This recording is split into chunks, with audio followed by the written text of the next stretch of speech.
Here's the world's first Ecoboost Miata. Nobody else has ever done it.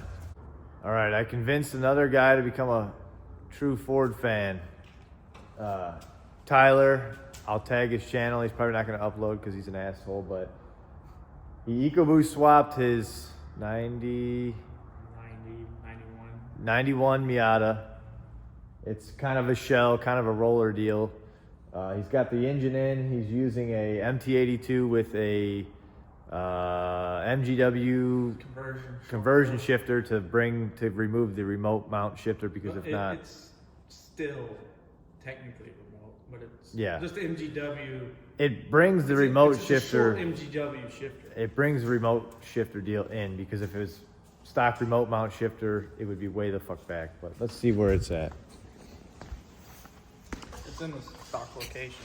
So here's, according to Tyler, it's a stock location for a Miata. It looks pretty stock. If you put the center console in.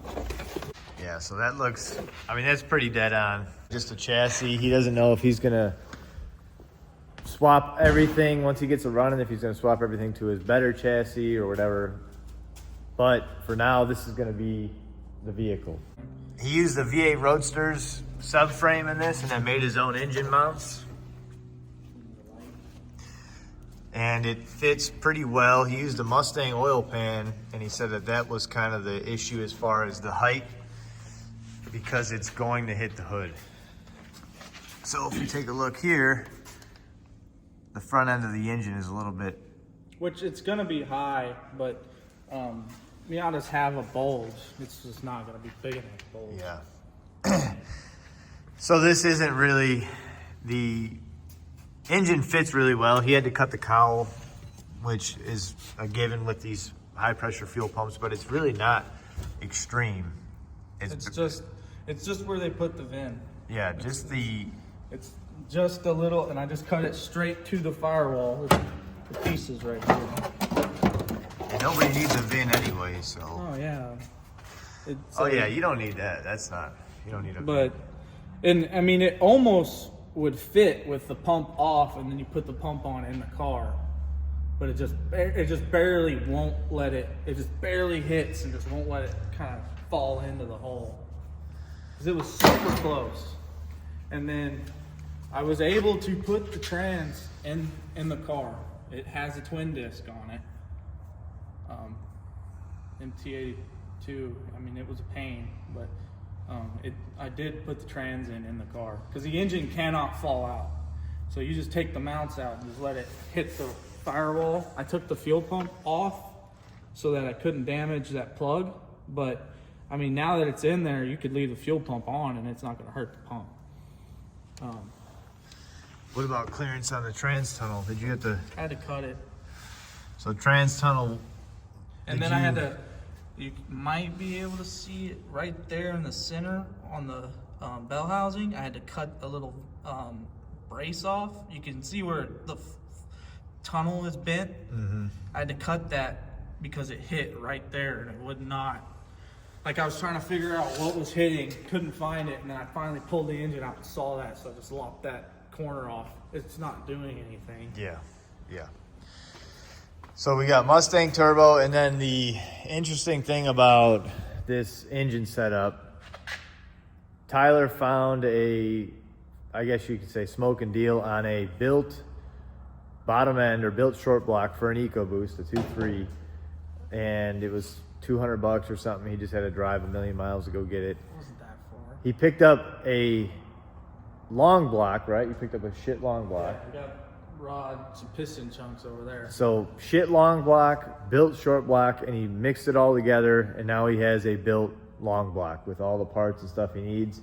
And he really, and I don't want to give up these secrets, but if you're on Marketplace, Facebook Marketplace, you can find all this stuff for dirt cheap. Ecoboost blown up.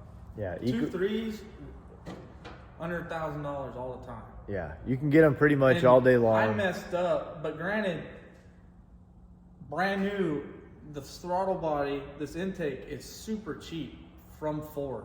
Yeah. Like, I mean, $75 for a Mustang intake. That's nothing. Yeah. So all these parts, that's the whole deal with this, is that if you find a long block with all the parts, all the coils, the valve cover, all the stuff, everything that you can get, if you find one cheap and then you can find a source of short block or buy one from Ford or whatever it is, that's the key to doing this cheap. So this combination, what do you have into this engine right now without the trans? So I ended up spending a little bit more. I put studs and main studs, head studs.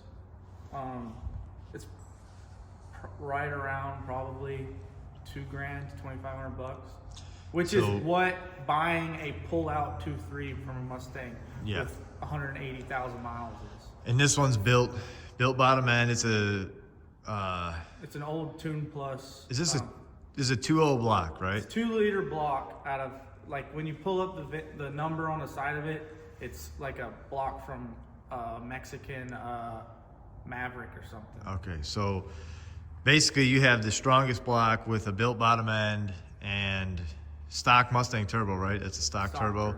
So for now, it's more than capable, but you're a big turbo away from in the fuel system, away from unlimited power. Making what the block can take. The block, I think, is 600 to 700.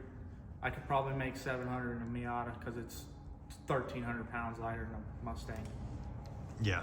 So this thing's gonna be pretty badass when we're all done with this deal here. The plan is to use a stock Miata diff raced right now to save money, because it'll be about $2,000 to put a 8.8 in it, and I think at stock power levels, the stock diff will take it. We'll find out if I blow it up, but yeah, this is going to be a lot of just experimenting. Tyler is a vetted Miata guy. He's got 70 Miatas, and he's doing another Miata with a big rear end and all that shit. But this will be just get this thing on the road, see what it does, see how it performs, versus just turboing your stock 1.6, 1.8, whatever. I need to put all the math together. If I had got like a 2-liter, I would be cheaper than buying, because I also went with an 18 harness, and everything for a 2018 Mustang is more expensive.